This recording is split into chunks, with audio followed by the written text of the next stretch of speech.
You're trying to think of something to play? Yeah, I still am, man. I don't know what to play. What's it? Oh, I wanted to get at the difference in the remixed versions of the first album that you did for Reprise.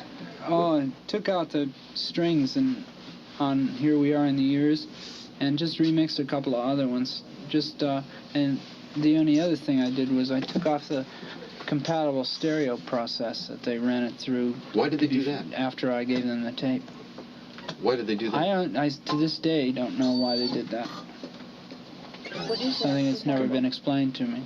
It's compatible. Well, what is that? It's compatible stereo is some idiot figured that you could make stereo into mono without changing it.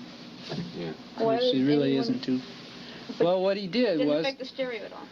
Well, theoretically, that's what his purpose was. He was going to make records so that you could play them on a mono machine and get a perfect mix from a stereo thing, which is, theoretically impossible, and still is.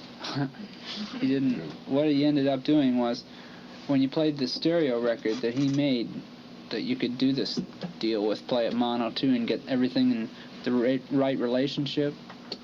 Well, what he did was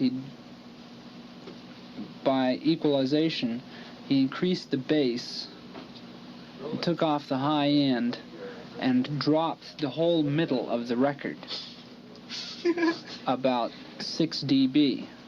In other words, if you have a stereo mix, when you listen to a stereo mix mono, you get everything in the middle louder. You know what I mean? Like you get suppose the bass and drums and voice are in the middle. You listen to them, you get that louder. If you listen to it in stereo, you get a full span with everything at the right level. So what he did was actually he dropped the center in the stereo electronically, so that it actually you couldn't hear it, because he took all the high end out in the middle through some process of taking a little bit away from each side and limiting each side a little and doing a whole number.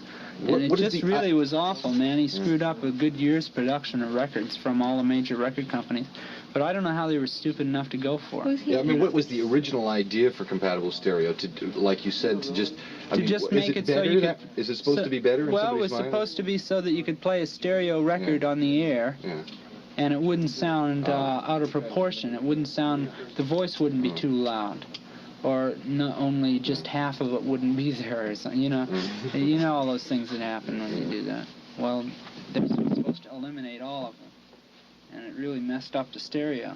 Oh, I see. And it wasn't more about a mono setting, where like when this in my mono radio. Yeah, compatible stereo, compatible to mono. You see. Mono phonograph. I was wondering who's still worried about mono phonograph. But according to you, it isn't there yet. It hasn't. Oh no, it been definitely achieved. hasn't been achieved. It just hasn't been achieved.